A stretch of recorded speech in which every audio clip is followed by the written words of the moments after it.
Good morning. আমাদের দিনরাত্রির নতুন আরেকটি ভ্লগে আপনাদেরকে স্বাগত। আশা করি সকলে ভালোই আছেন। ভ্লগের শুরুতেই আপনাদেরকে একটি ভালো খবর দেওয়ার আছে। উল্টো রথের দিন রথের চূড়া ভেঙে যে প্রভুর মাথায় পড়েছিল তিনি এখন ভালো আছেন। সিটি স্ক্যানের রিপোর্টও তার ভালো। যাই হোক, আজকে পরীক্ষা ডিউটি আছে। সকাল সকাল তৈরি হয়ে আমাকে বেরোতে হবে, কিন্তু মুষলধারে বৃষ্টি শুরু হয়েছে। কি করি বলুন তো? 6 সেমিস্টারের ফাইনাল পরীক্ষা, আবার একটি ব্যাচ বেরিয়ে যাবে। কিছুদিন পরে ওরা প্রাক্তন হয়ে যাবে।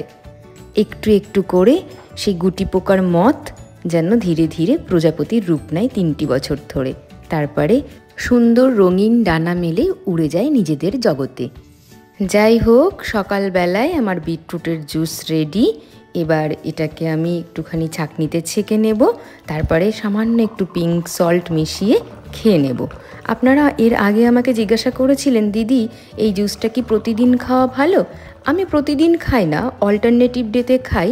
আর কখনো কখনো এবিসি জুসও বানাই, আবার কখনো কখনো শুধু আমলা দিয়ে বিটের জুসও বানাই। আর এই যে একটু পিঙ্ক সল্ট দিয়ে দিলাম, তারপরে মিশিয়ে খেয়ে নিই। একটা বড় সাইজের বিট নিই আর একটা বড় সাইজের আমলকি, তাতেই বেশ ভালো মতন দুজনের হয়ে যায়। এই দেখুন কতটা হয়েছে পরিমাণে। এই জুসটা খেয়ে নেওয়ার পরে একটা খুব সুন্দর টেস্টি ব্রেকফাস্ট বানাবো। আপনারা তো জানেন যে আমি সবসময় হেলদি খাই, কিন্তু আজকে একটু তার ব্যতিক্রম ঘটবে। এই টক দইটাকে ঝরাতে দিয়ে দিয়েছি, আর এই যে একটুখানি কর্ন বার করে নেবো এখান থেকে। পেঁয়াজটাকে রিং করে কেটে নেব, গাজরটাকে এখানে একটু এরকম কুড়িয়ে নিয়েছি, আর এখানে কাঁচা লঙ্কা কুচিয়ে দিচ্ছে, টমেটো কুচিয়ে দিয়েছে, আর এখানে একটু ক্যাপসিকামও লাগবে, আর তার সাথে একটু শসা। এই জোগাড় কাজটা হয়ে গেলে পারে খাবারটা বানাতে 2 মিনিট লাগবে। আজকে বানাবো আমরা স্যান্ডউইচ, তাই তো? হাংকাট স্যান্ডউইচ। এই যে ব্রেড এনে রেখেছিলাম, স্যান্ডউইচের ব্রেড, গার্লিক ব্রেড, এটা দিয়েই বানাবো। দেখি কেমন হয়, আর রিভিউটা আপনাদেরকে দিয়ে দেব। আজকে যে খাবারটি আমি বানাতে চলেছি ইংলিশ খানা বলে যাকে, হ্যাঁ, ব্রেড দিয়ে বানাবো স্যান্ডউইচ। গার্লিক ব্রেড নিয়েছি, তার জন্যে এই ব্রেডের যে প্যাকেটটা রয়েছে তাতে 4টে ব্রেড রয়েছে, দাম পড়েছে 44 টাকা। আর এর সাথে আমি যেটা বানাবো স্যান্ডউইচের জন্য মিশ্রণ, তার জন্য কী কী দিলাম আপনারা তো দেখতেই পেলেন। আর হাংকার্ড মানে ঝরানো টক দই, যদি আপনি একটা মসলিনের কাপড় বা সুতির কাপড়ে টক দইটা ঝরিয়ে নেন তাহলে আরও ভালো হয়, কিন্তু এভাবেও করলে কোনো অসুবিধে হয় না। এই দেখুন কি সুন্দর হয়েছে। আর এর মধ্যে একটু লবণ আর একটু গোলমরিচের গুঁড়োও দিয়ে দিয়েছি। ফ্রিজ থেকে এটা একটু বার করে এনে দেবে চিজটা। মিল্কি মিস্টের এই চিজটা কিন্তু বেশ ভালো, আমি এটা নিয়ে এসেছি স্মার্ট বাজার থেকে। আর এই দেখুন ব্রেডের প্যাকেটটা এখন কেটে নিচ্ছি। আর এই যে 4টে ব্রেড থাকে বললাম, বেশ বড় বড়, আর এটাকে কেটে অর্ধেক করে নিতে হবে। তারপর একটু সেঁকে নেব আমি। অনেকেই সেঁকে নেয় না, কিন্তু আমার ওই যে একটুখানি কেমন লাগে, সেই জন্য ব্রেড আমি সবসময় একটু সেঁকে নিই, হালকা করেই সেঁকবো। দিয়ে তারপরে ফিলিংটা মাঝখানে দিয়ে যেমন করে স্যান্ডউইচ বানায় আর কি, সেরকম করে বানিয়ে নেব। বেশ কিছুদিন হলো ছাত্রছাত্রীদের জন্য আমি কোনো এডুকেশনাল টিপস শেয়ার করিনি, সেই কারণেই অনেকেই পার্সোনালি মেসেজ করে এই বিষয়ে আমাকে রিকোয়েস্ট করেছে। তো আজকে ভাবছি তাদের জন্য কয়েকটা টিপস শেয়ার করে দেব। যাই হোক, টিপস শেয়ার করার আগে কয়েকটা কথা এখানে বলে নিই। এখানে আমার ব্রেড শেখা হয়ে গেছে, আর যে মিশ্রণটি আমি বানিয়েছি সেখানে মেয়োনিজের বদলে আমি ঝরানো টক দই ব্যবহার করেছি, যেটা বেশ হেলদি।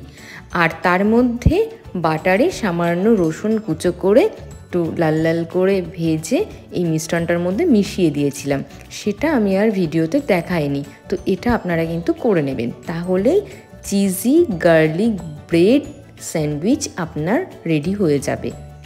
আর উত্তম পেঁয়াজ খেতে ভালোবাসে বলে ওরটাতে একটু পেঁয়াজ বেশি দিলাম, আর আমি খুব একটা পেঁয়াজ পছন্দ করি না বলে আমারটাতে একটু কম দেব। আর এখানে শসাও দিয়ে দিলাম, আর এর উপর দিয়ে একটা চিজের ফিলে আমি দিয়ে দেব। আর ব্রেডটা যেহেতু গার্লিক ব্রেড নিয়েছি, সেই জন্যে গার্লিকের ফ্লেভারটা কিন্তু খুব ভালোভাবে পাওয়া যাবে।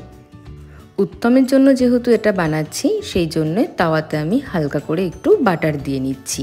এরপরে এটাকে সেঁকে নেব, তাহলেই কিন্তু তৈরি। আর আমারটা বানানোর সময় আর আমি নতুন করে বাটার দেব না। এই স্যান্ডউইচটা আপনি স্যান্ডউইচ মেকারও বানাতে পারেন, আবার এরকম গ্যাস ওভেনে তাওয়াতেও বানাতে পারেন। স্যান্ডউইচ মেকারটা আমি আর বার করিনি, আসলে কলেজ যাব, তাড়াহুড়োতে রয়েছি, না হলে ওটাকে আবার পরিষ্কার করো, দিয়ে আবার ভেতরে রাখো, অনেকটা সময় লেগে যাবে, সেই জন্য তাওয়াতেই বানিয়ে নিলাম। হয়ে গেছে একটা, এবার উত্তমকে এটা দিয়ে দিই, দেখি ও খেয়ে কি বলে। খাও, একটা কামড় দিয়ে দেখো কেমন হয়েছে। তো বড় হা করতে হবে, বার্গারের মতো।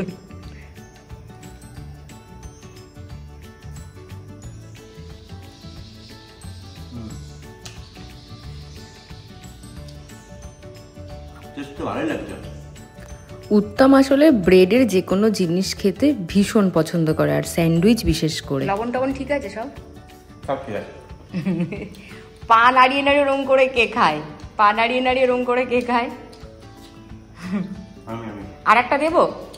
না, একটা তো পেট ভরবে। একটু চা নেবে? না, ঠিক আছে।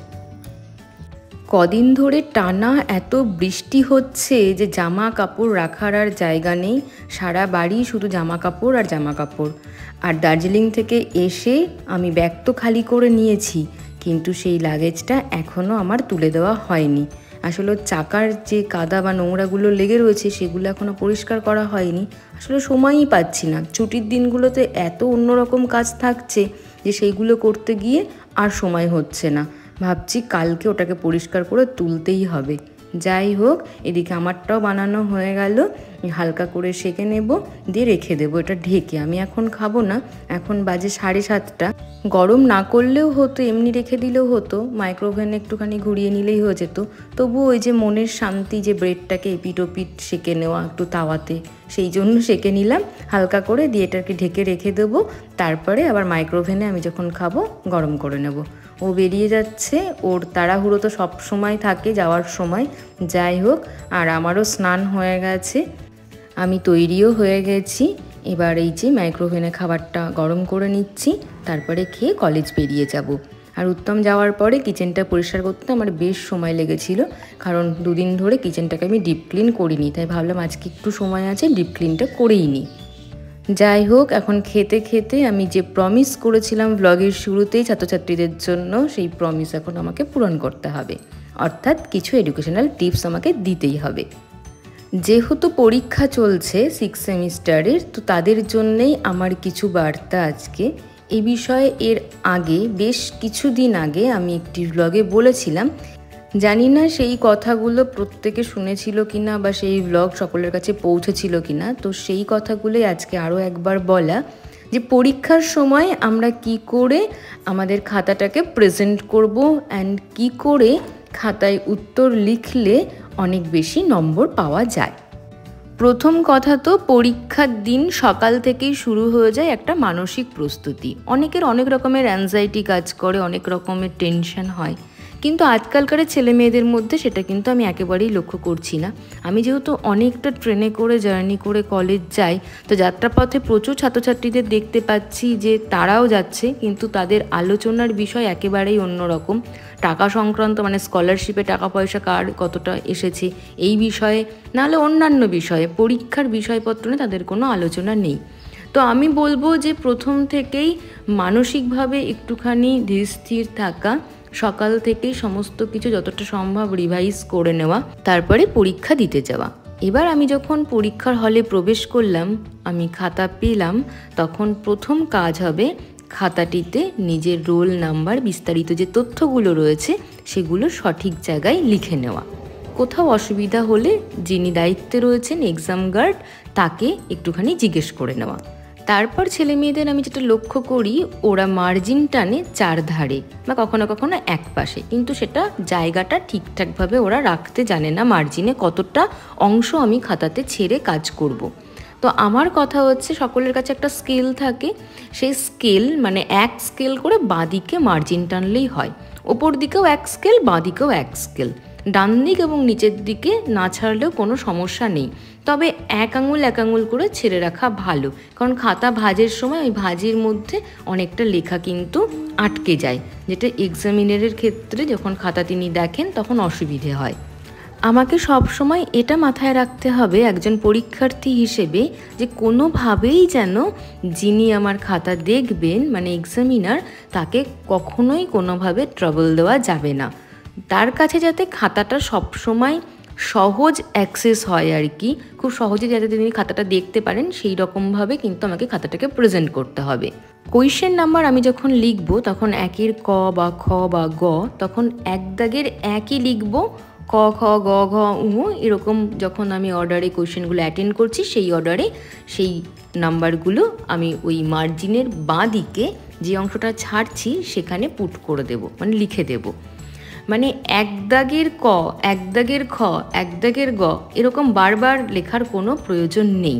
একবার এক লিখব, তারপরে ক খ গ ঘ এরকম লিখতে লিখতে কিন্তু আমি যাব।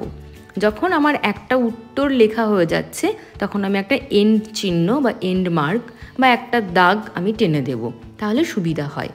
উত্তর লেখার সময় যদি বিশেষ কোনো শব্দ আমি ব্যবহার করি বা কোনো শব্দের ওপরে বিশেষ গুরুত্ব রয়েছে বা সাল তারিখ রয়েছে বা কোনো নির্দিষ্ট একটা লাইন আমি ব্যবহার করেছি, সেক্ষেত্রে আমি কালো রং বা মানে আমি যদি নীল রং দিয়ে উত্তর লিখি তাহলে কালো রঙের কালি ব্যবহার করতে পারি, আর যদি আমি কালো রং দিয়ে উত্তর লিখি তাহলে নীল রঙের কালি আমি ব্যবহার করতে পারি। এই কালি পরিবর্তনের বিষয়টা হলো আমি যখন বিশেষ কোনো কোটেশন ব্যবহার করছি তখন, কিন্তু যখন আমি বিশেষ শব্দ বা বিশেষ সাল তারিখ আমি লিখছি তখন তার নিচে আমি আন্ডারলাইন করে দেবো, তাহলে সেটা অনেক বেশি কিন্তু ভিজিবল হবে। সম্ভব হলে এক দাগ, দু দাগ, তিন দাগ, চার দাগ এরকম পরপর উত্তর লিখলে অনেক ভালো হয়।